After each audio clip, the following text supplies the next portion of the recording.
স্ত্রীর ভালোবাসার প্রমাণ দিতে প্রেমের জাদুঘর নির্মাণ করেছেন যশোরের শাহজাহান কবির। সংগ্রহ করছেন বাংলার হারিয়ে যাওয়া ঐতিহ্য। চাঁদপুরে বাঁশ দিয়ে তৈরি হচ্ছে গরিবের এসি, চলবে বিদ্যুৎ ছাড়াই। আমবাগান করে ভাগ্য ফিরেছে ঝালকাঠির আজিজুল হকের, পেয়েছেন রাষ্ট্রীয় পদক।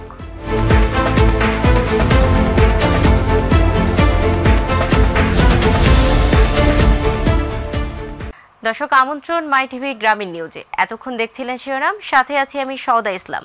একনল হ্যান্ড ওয়াশ 100% প্যারাবেন ফ্রি, তাই নিরাপদ হাতের জন্য আস্থা রাখুন একনলে।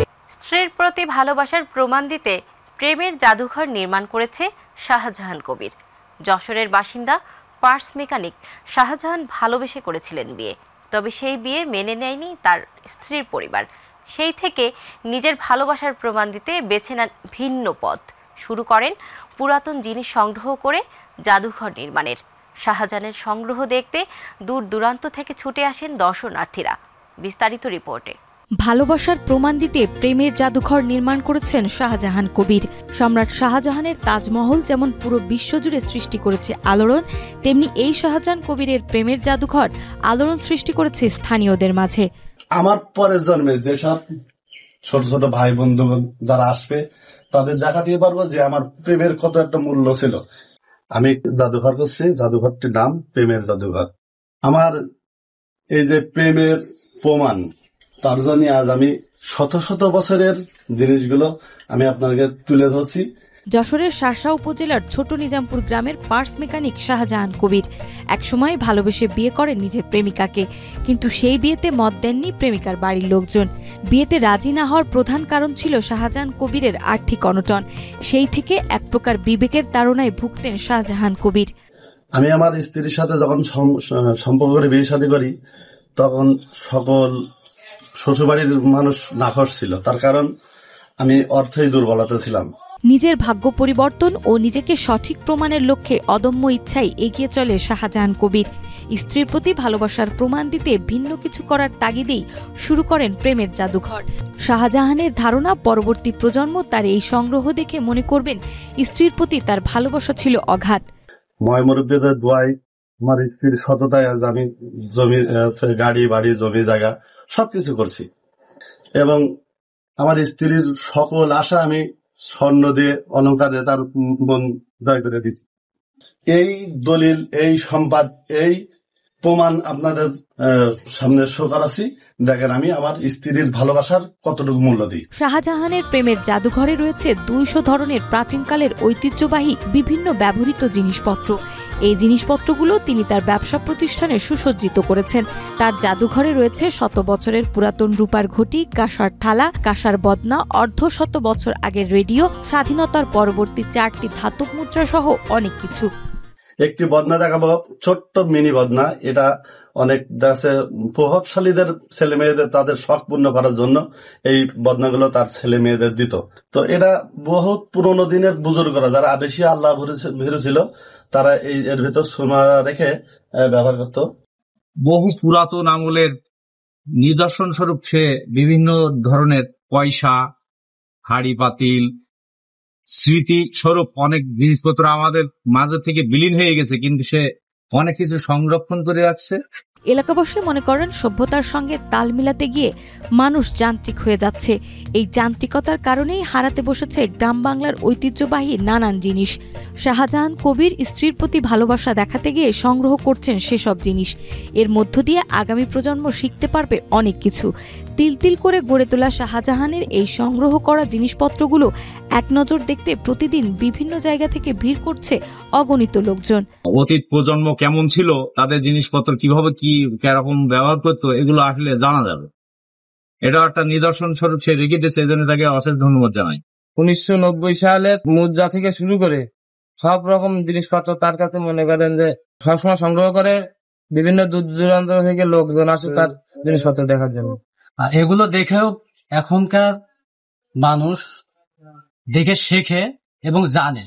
স্ত্রীর প্রতি ভালোবাসা ও আবহমান বাংলার ঐতিহ্য সুরক্ষিত ও অটুট থাকুক শাহজাহান কবিরের কাছে, সেই সাথে সমৃদ্ধ হোক বাংলার সংস্কৃতি, এমনটাই প্রত্যাশা সকলের। বাঁশ দিয়ে তৈরি হচ্ছে গরিবের এসি, আর তা রকম ভেদে বিক্রি হচ্ছে 10 থেকে 30 হাজার টাকা। এমনি অবিশ্বাস্য ঘটনা প্রবাহমান চাঁদপুর জেলার মতলব উত্তর উপজেলায়, যেখানে আজও টিকে আছে বাঁশ দিয়ে ঘরের সিলিং ও বেড়া তৈরি ঐতিহ্যবাহী হস্তশিল্প। প্রযুক্তির ছোঁয়ায় অনেক কিছু বদলে গেলেও এখনও টিকে থাকা এই শিল্প গ্রামের মানুষের কাছে বেশ সমাদৃত। বিস্তারিত মোহাম্মদ দিন ইসলামের প্রতিবেদনে। বাঁশ দিয়ে তৈরি হচ্ছে গরিবের এসি, আর তা রকমভেদে বিক্রি হচ্ছে 10 থেকে 30 হাজার টাকা। শুনতে অবিশ্বাস্য লাগলেও এমন আশ্চর্যকর ঘটনা প্রবাহমান চাঁদপুরে। আমি 20 বছর ধরে কাজ করতে আছি, যা হয় আল্লাহর রহমতে মোটামুটি চলার মতন একটা সুযোগ সুবিধা। চাঁদপুরের মতলব উত্তর উপজেলার সটাকি বাজার, বাবুবাজার ও মালোপাড়া এলাকায় আজও টিকে আছে এক ঐতিহ্যবাহী হস্তশিল্প। বাঁশ দিয়ে তৈরি হয় ঘরের সিলিং ও বেড়া। স্থানীয়ভাবে একে ডাকা হয় গরিবের এসি, কারণ এই বিশেষ ধরনের বাঁশের সিলিং রোদের তাপ শোষণ করে ঘরকে রাখে শীতল ও আরামদায়ক। গ্রীষ্মকালে এর চাহিদা বেড়ে যায় বহুগুণ। আগে বিল্ডিং ছিল না, ছিল না, ঘরের কাজ হয়েছে, কাজ করছি, প্রচুর কাজ হয়েছে, এখন কাজ নাই, এখন কাজের কম পরিমাণও কমে গেছে, মানুষের চাহিদা কমছে। এই শিল্পের সঙ্গে যুক্ত রয়েছে প্রায় 25 থেকে 30 জন অভিজ্ঞ কারিগর, যারা প্রজন্মের পর প্রজন্ম ধরে এই কাজ করে আসছেন। ভোরের আলো ফোটার আগেই শুরু হয় তাদের কর্মব্যস্ততা। কেউ সুতলিতে চটা গাচ্ছেন, কেউ আবার দিচ্ছেন রং ও নকশার ছোঁয়া। কারিগরের হাতের ছোঁয়ায় প্রতিটি সিলিং বেড়া হয়ে উঠছে এক একটি শিল্পকর্ম, যা শুধু ঘরকেই ঠান্ডা রাখে না, দেয় সৌন্দর্যের ছোঁয়া। আমি 8-9 বছর ধরে এই কাজের সাথে জড়িত। আগে বিল্ডিং কম হইতো, এই কারণে আমার কাজ কম। বর্তমানে আমার কাজ খুবই কম। আমরা এই কামের উপরে আমার জীবিকা চলে। সটাকি বাজার এলাকায় প্রায় 80 বছর ধরে চলছে এই শিল্পের ধারা। এক সময় যেখানে 10 থেকে 15 জন কারিগর নিয়মিত কাজ করতেন, বর্তমানে সেখানে সংখ্যা কমে দাঁড়িয়েছে মাত্র 5। প্রযুক্তির ছোঁয়ায় অনেক কিছু বদলে গেছে। সেখানে এখনো টিকে থাকা এই শিল্প গ্রামের মানুষের কাছে এখনো সমান সমাদৃত। মানুষ বিল্ডিং করে, এখন কাজকাম কম। এই সিলিং ও বেড়া তৈরির জন্য প্রয়োজনীয় হয় বিশেষ ধরনের বাঁশ, মুলি বা নলি বাঁশ, যা সংগ্রহ করা হয় খাগড়াছড়ি, বান্দরবন, রাঙামাটির পাহাড়ি অঞ্চল থেকে। এছাড়াও প্রয়োজন পড়ে সুতলি, গুনা, দা, হাতুড়ি, শাবল, করাত ও তার কাটার মতো কিছু সাধারণ উপকরণ, যা স্থানীয় বাজারেই সহজলভ্য। আমরা খাগড়াছড়ির মালটা সংগ্রহ করি, মতলব উত্তরে বিভিন্ন জায়গায় 200-100 গ্রাম মাল সাপ্লাই দেই। যদিও আধুনিক ঘরবাড়িতে বাঁশের সিলিং এর ব্যবহার অনেকটাই কমে গেছে, তবুও গ্রামীণ মানুষের কাছে এর কদর আজও অমলিন।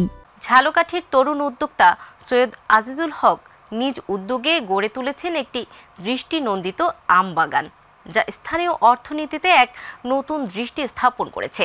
ঝালকাঠির রাজাপুর উপজেলার নিজ গ্রামে বাড়ির পাশে অল্প কিছু পতিত জমিতে বাগান করা শুরু করেন তিনি। চেষ্টা ও পরিশ্রমে বর্তমানে তার বাগানের পরিমাণ দাঁড়িয়েছে প্রায় 15 বিঘা। কৃষি সফলতায় পেয়েছেন রাষ্ট্রীয় পদক। বিস্তারিত রিপোর্টে। থোকায় থোকায় ঝুলছে আম, আর সেই আম সফলতার সাথে এনে দিয়েছে রাষ্ট্রীয় পদক। চাকরি ছেড়ে আম বাগানে মনোনিবেশ করা কৃষি উদ্যোক্তা আজিজুল হক এখন এক সফলতার প্রতীক। 2021 সালে আলহামদুলিল্লাহ প্রেসিডেন্ট আমাদেরকে পদক দিয়েছেন, আমরা বিভাগীয় শ্রেষ্ঠ পুরস্কার পেয়েছি। এটা হচ্ছে আমাদের একটা গর্বের বিষয় এবং এটাই হচ্ছে আমাদের একটা বড় অর্জন। ঝালকাঠির রাজাপুর উপজেলার পিংড়ি গ্রামের তরুণ উদ্যোক্তা সৈয়দ আজিজুল হক নিজের হাতেই গড়ে তুলেছেন এক মনোরম আম বাগান, যা এখন স্থানীয়দের কাছে অনুপ্রেরণার উৎস। 2014 সালে ঢাকায় একটি বেসরকারি প্রতিষ্ঠানে চাকরিরত অবস্থায় নিজ এলাকায় ফিরে কৃষি উদ্যোগ শুরু করার সাহসী সিদ্ধান্ত নেন তিনি। বাড়ির পাশে পতিত জমিতে কয়েকটি আম গাছ রোপণ করে যাত্রা শুরু করেন। প্রথম অবস্থায় সফলতা না পেলেও পরবর্তীতে সফলতার মুখ দেখেন তিনি। সাতক্ষীরা থেকে আমি এই গাছগুলো চুজ করছি। আমার প্রথম হচ্ছে গিয়ে অনেক গাছ আমার কাইটে ফেলাইতে হয়েছে, যেগুলো আসলে এই মাটির সাথে যেগুলো যায় না। তো এটা আলহামদুলিল্লাহ আমি সফল। এত ভালো হয়েছে যে সাতক্ষীরার অন্যরা যে করছে তার চেয়েও আমারটা ভালো হয়েছে আর কি। বর্তমানে আজিজুলের 15 বিঘা সমৃদ্ধ ফলস বাগান রয়েছে। এই বাগানে এখন ধরছে হাড়িভাঙা, আমরুপালি, হিমসাগর, কহিতর ও কাঁচামিঠা জাতের আম। শুধু আমেই সীমাবদ্ধ না থেকে তিনি একই জমিতে চাষ করছেন জাম, লিচু, নারকেল সহ নানা প্রজাতির ফলস বৃক্ষ। পাশাপাশি চলছে মাছ চাষ ও হাঁস মুরগি এবং গরু খামারের প্রস্তুতি। প্রকৃত খামার বাড়ি যেটা, এটাই আমরা গড়ে তুলেছি। যেখানে আপনি গরু পাবেন, মুরগি পাবেন, হাঁস পাবেন, তারপরে সব ধরনের ফলজ গাছ। এই মৌসুমে তার বাগান থেকে কয়েক টন আম উৎপাদনের আশা করছেন আজিজুল। তিনি শুধু নিজের সফলতায় থেমে থাকছেন না, তার স্বপ্ন স্থানীয় যুবকদের কৃষি নির্ভর উদ্যোক্তা হিসেবে গড়ে তোলার। এর মধ্যেই তিনি প্রশিক্ষণের মাধ্যমে যুব সমাজকে উদ্বুদ্ধ করছে কৃষিতে। এরকম আরো উদ্যোক্তা সৃষ্টি হয়, সেক্ষেত্রে আমাদের দেশের বাইরের মার্কেট আমাদেরকে দেখতে হবে। আজিজুল হকের স্বপ্ন ও পরিশ্রম আজ সফলতায় বাস্তব রূপ নিচ্ছে। তার এই ব্যতিক্রম উদ্যোগ শুধু কৃষিকে নয়, বরং গোটা অঞ্চলের অর্থনীতিতেও নতুন দিগন্তে পৌঁছে দিতে পারে, এমনটাই মনে করছেন এলাকাবাসী। দর্শক, এই ছিল আজকের মাই টিভি গ্রামীণ নিউজ। গ্রামের আলোচিত সব খবর দেখতে চোখ রাখুন মাই টিভি গ্রামীণ নিউজে। ধন্যবাদ এতক্ষণ সাথে থাকার জন্য।